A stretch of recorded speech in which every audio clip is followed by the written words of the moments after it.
Scott Rayo of Scott Rayo fame. I feel like you've always just been like Scott Rayo, the infamous coffee expert, brewing expert, experimenter, scientist. Welcome to the show. Thank you. Nice to see you, Chris. It's been a while. It has been a while. Face to face, it's been in quite a bit. Yeah. We've talked on the show before, but the last time I saw you face to face was at Carriage House Coffee or Cafe, I think. No, come on, really? Yeah, way back in Ithaca. Wow, I like that place. That was really pretty. It is a great place. Yeah, oh, it's still there. Good. It's still there. New ownership, but yeah, it's really fantastic. So, there's so many things we could talk about here, and that's what the challenge of talking to someone like yourself. So we're narrowing it down to innovation in a sense. So I guess my first question about this is talking about roaster innovation. And in a show like this, there's all sorts of advanced equipment, more so than ever before. What are the most promising things that you've seen coming about in roasting recently? According to what you know about what produces great coffee, what are the most promising advances we have? Okay, just in terms of roasting? Yeah, in roasting. So where we're at right now is the integration of hardware and software has really helped people roast much more consistently and get better feedback about what they're doing. Back in the day, like back when we met, you could use the same inputs every roast. You could say, okay, I'm going to use these gas settings, I'm going to use this airflow, but you didn't really have a way to track the output. And of course you had sensory, but the truth was what we didn't know then was using the same inputs every time didn't give you the same output every time. Sort of like if you pull shots on bar all day long and you just know the shot time, but you don't necessarily realize like, oh, there was some channeling here, or maybe the weather changed and I need a little grind change or something like that. And we didn't have the feedback to know that those were issues in roasting. And so then Cropster came along. And we're data logging, and that really gave us feedback now where it's like, oh, I see that the same inputs every time are giving me slightly different outputs every time for a variety of reasons. And now fast forward, another 10 years since Cropster came out with the rate of rise curve. Now we've got much better integration of hardware and software. You've got technology like the Loring or machines like the IMF that are recirculating hot air and using one burner to double as the afterburner and the source of heat for the roaster so that it's more fuel efficient, and it's also creating a more stable environment. And that's sort of the state of the art now. And where this is going, hopefully, is people focusing more now on getting more convection and less conduction. So an air roaster, like a Civit's fluid bed roaster from back when, or a machine like the Loring, is primarily a convection machine. A machine like a Probot is arguably about 70% convection, 30% conduction. So convection is the heat transfer through the air or through a gas. Conduction is heat transfer through direct surface contact. And conduction makes coffee a little heavier in body, but a little bit murkier in flavor. Convection tends to make a little bit prettier, cleaner coffee. And so now there's finally a recognition through the Loring and machines like that maybe convection is what we need to make beautiful, lightly roasted coffee with as much clarity as possible. So there's a move now to create more convection machines, and really the next step is just better control. Like Loring has a very sophisticated automation system. Air roasters can have that. Drum roasters kind of can't for a variety of reasons. The heavy drum is kind of resistant to fine-tuned control. And now there's more machines that are getting on board with, hey, lots of convection, no heavy hot drum, and it's making roasters more agile, and it's making the software more effective at controlling the roaster. So the industry seems to be going in the direction where I know you focus on the prettier, cleaner coffees, right? But then there's also this industry trend of embracing coffees that have those characteristics of heaviness and body and favoring body and like espresso, like a lot of third wave shops that I know, and I get these espresso blends myself at home. Is the heavier qualities that we used to disparage, and so in these new advances in technology, are you sacrificing any of those things with this added convection? Yeah, that's a great question. You are, and in the sense that there's you're always making some trade-off when you make any decision in coffee, right? If you brew with a French press, you'll get more body and you'll lose clarity, right? And then you brew with a Chemex, you get more clarity, you lose body, but you can't have 10 out of 10 in both, right? And in roasting, there's a similar trade-off. I think the good news is that if you go pure convection, you will lose a little body, but roasting is not the optimal place to adjust body in coffee. You can adjust body by, for instance, using a filter that's more porous when you do a drip brew. You can technically increase body a bit by just making your coffee a little stronger, because there's more solids, there's more undissolved things per unit, per milliliter, that kind of thing. And roasting is, and of course you can change the roast degree. You could just roast a little bit darker. I'd probably prefer a pure convection roast a couple degrees darker than a mixed convection conduction roast a couple degrees lighter. The body will be the same, but the flavor will be a little clearer in the convection roast. So there's always a trade-off, but I think the good news is that roasting isn't the best way to control body, so it's not a hard trade-off to make. Okay, and do you feel like that is the place where people have been trying historically to add body? I think it's one of the places, but I think it's a bit of a misplaced decision. It's really brewing is the primary place people should be focusing on to manipulate body, because it's a magnitude more effective at it, and also you don't have as much of a trade-off with brewing when you increase body as you do with roasting in terms of flavor. Okay, so the things that you're affecting in roasting might be slightly different than the things you can affect in brewing. Sure. And so how does the feedback loop work? Because now, on top of the advances that we have in roasting, we have things like the decent espresso machine, which I know you're intimately involved with, and other technology from just major manufacturers. This is a golden age of extraction. I wish I had this. Yeah, totally. I was working on the old 1972 Faima back in the day. Back when you're okay, I'll go Corsair, yeah. It's so... the question is, how has extraction technology advancements, how has that sort of signaled to roasters to advance what they do? Like that, there's a feedback loop there that says, we're tasting these things, let's change the roast. But then you're saying, well, you should just change the way you're brewing and not necessarily change the roast. But you have to have both, don't you? It is. You do, and it's very messy. Okay. Because I'll give you. I think this is the best example of where this gets a little bit circular and messy. Is there's always this debate about what's called omni roasting and roasting. Like, should you just have one roast for all brewing styles, or should have an espresso roast and a filter roast? And people ask me this 100 times a year, and by the way, that doesn't make it one of the top 10 questions, but my answer is never. It's never what they want. They want, like, pick one, right? But that's not the answer. I said it really depends on how you're brewing the coffee. So if you're brewing on a La Marzocco PB without pre-infusion or real pre-infusion, and you're using an old Mazer grinder, you're going to get a pretty low extraction with perhaps a sharper flavor profile, and you probably need a roast that's sort of adjusted for that to tone down the sharpness, etc., relative to the roast you would use for a filter coffee. But then when I use something like the Decent, I am doing a very long pre-infusion, I'm manipulating pressure, I'm softening the flavors, I'm doing a better job of getting the whole puck to extract higher and at a higher temperature, etc. And then in the end, the quality and flavor of my extraction through espresso is more similar to that of my filter brew. So the necessity of roasting them differently, the difference becomes so small. I'll just use one roast for both. Okay. Now, you're Scott Rayo, and you have this kind of mind that controls all of these inputs and outputs. However, most of us have, I think, in the commercial sense, the equipment that we have. Sure. And we don't necessarily say all the time, like, there's this formula you just gave of if you have this type of grinder and this type of machine, then you should have this combination. It's hard for us to do that because we bought a roaster separately from buying an espresso machine. Sure. So we don't know the pipeline until we're experimenting with things. How do people arrive at those kinds of feedbacks? I think the first thing I want to say about it is that in no way am I saying just because I omni roast that it's appropriate for your situation. Right. Because it has to be context, it has to meet your goals, and it has to match your equipment, right? I care about you optimizing your equipment, not mimicking what someone is doing with some other equipment. And if you've got a Mythos and a flat 9-bar espresso machine and you're running a good cafe, maybe you shouldn't omni roast. Maybe for you it's a little bit of a different formula, and that's okay. So that's why I never answer like yes omni roast, no don't omni roast, because it's not a depends, right? Yeah. And now I've lost the question. I'm so sorry. Well, the question was basically like if I wanted to optimize my setup, as I have the roaster I have the espresso machine I have, I'm not going to optimize it by getting new ones. Right.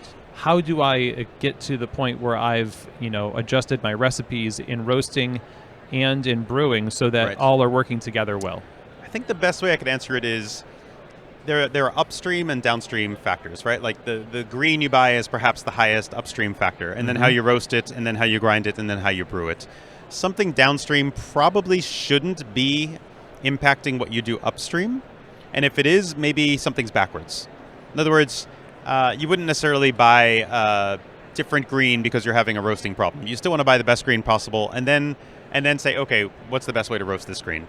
Okay, and now you've got this roasted coffee, and then the next question is, what's the best grinder or maybe grind setting for that coffee and this brewing that I'm merging here. And so I often, when I have clients who are adjusting something upstream, I'm a little bit worried sometimes. I'm like, okay, I think there's something we have to address in the downstream thing that's getting in the way, because they're a little bit like, if you have a roast and you cup it and you say, okay, that was beautiful, and then you make a batch brew of it, and you say, oh, okay, that coffee was a little bit more bitter and astringent than I wanted, you wouldn't go back and fix the roast. And I've had a lot of clients do that. I'm like, no, the cupping proved that the roast was good, that you got to work on your brewing. And it's very rare that the roast was like, you're obviously doing the best you can with the roast, but if there's a problem with the brewing, probably you need to look at the brewing. If you go upstream, you have to really be sure that the upstream is where the problem is. And a lot of us don't take the time to examine the downstream things enough.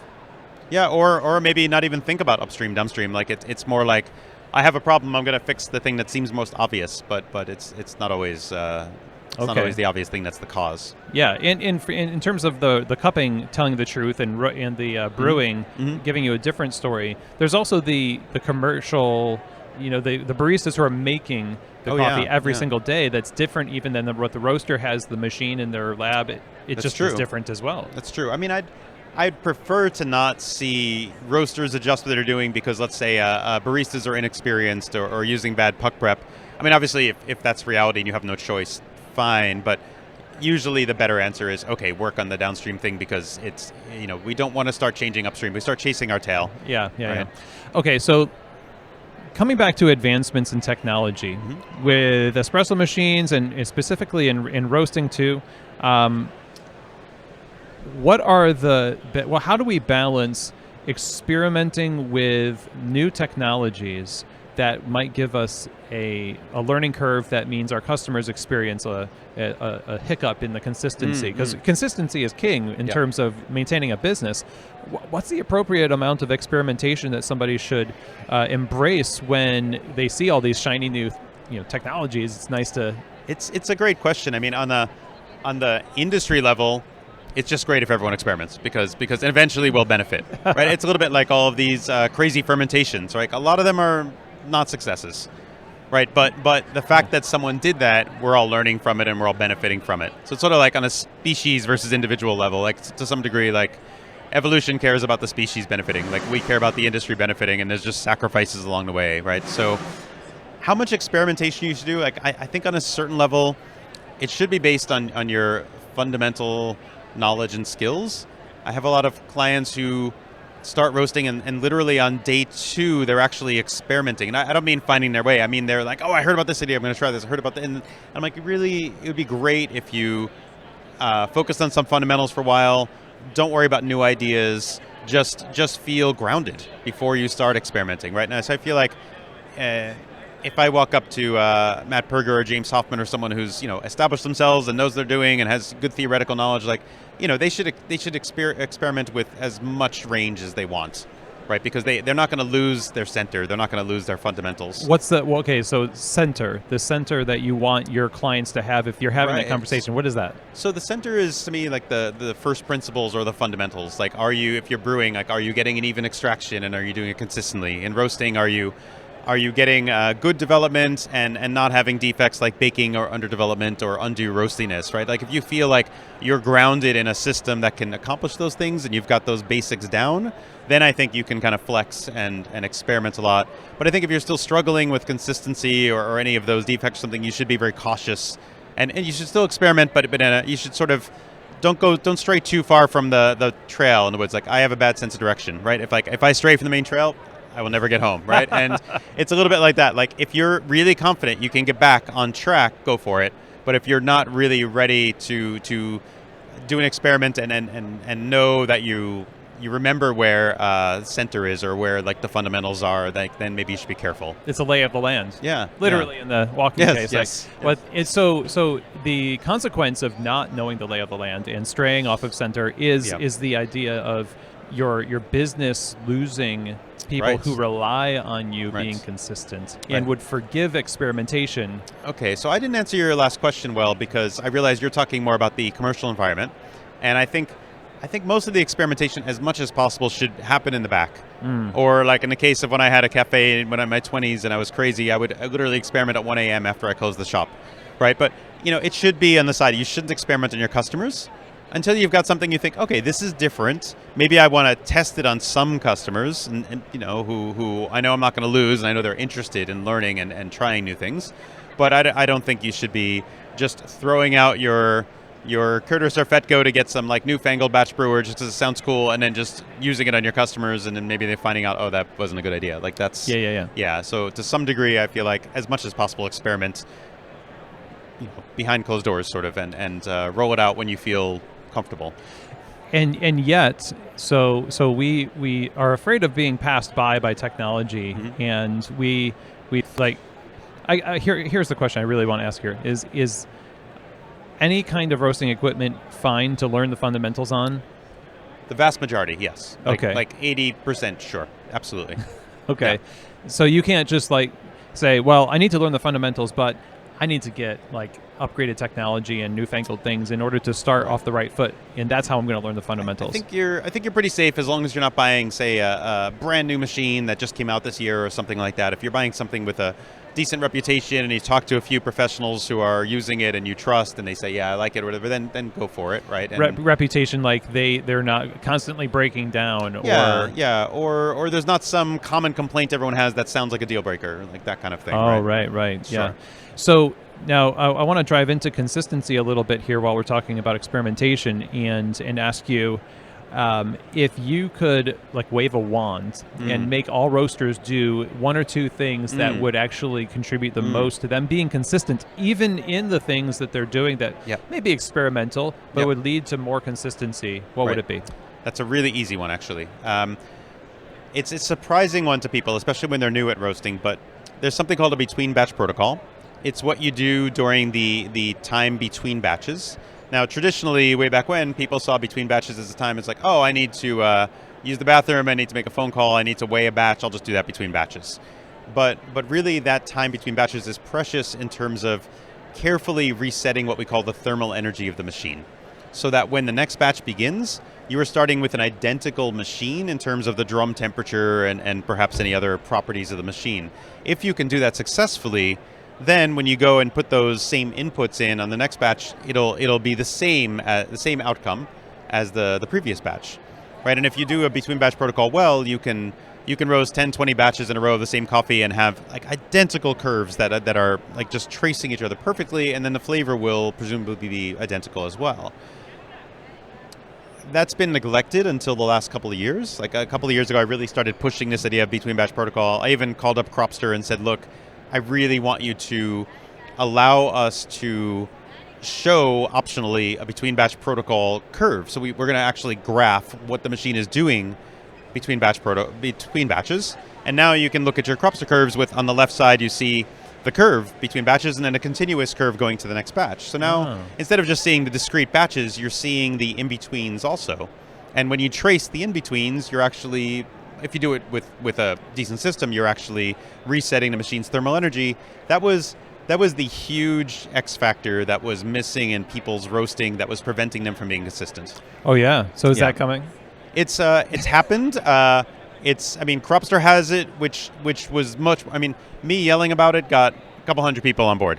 Cropster making it a feature got tens of thousands of people saying like, oh, I guess I'll use this thing, and then, oh, that's really important, and then now it's accepted. One of those deal breakers you're talking about in advancement of technology and in adopting technology is what I hear you saying. You haven't said it outright, but Cropster is listening to you. There's a lot of people, and then they implement something. A lot of people are giving good feedback to that, and it makes me want to ask, like, how do we differentiate between? the technology that is going to be flexible enough to receive feedback. It's new and it needs our feedback, but some people just don't want it. And it's always going to happen. Yeah. I mean, look, and that's okay. It works, makes the world go round. And if it wasn't for acceptance of dissent, then we wouldn't have new ideas, right? And nothing would evolve. So it's cool that there's always going to be maybe 10-20% of people who are not okay with the new change.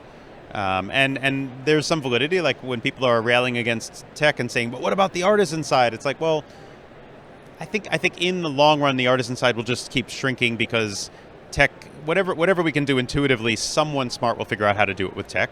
But it's good that we don't just forget about the artisan side, because maybe, so I've had some people who follow my work who got so obsessed with data that they literally just stopped tasting coffee, right? And that's a little bit extreme. Or they'll come to me and they'll present a curve and they want to talk about it, but I'm like, okay, so how did it taste, and how did it taste compared to what you want? They're like, oh, I didn't taste it, or oh, that's important, and so I don't want that to happen. I don't want to be responsible for people forgetting about tasting blindly and comparing carefully and doing all that, but it does happen.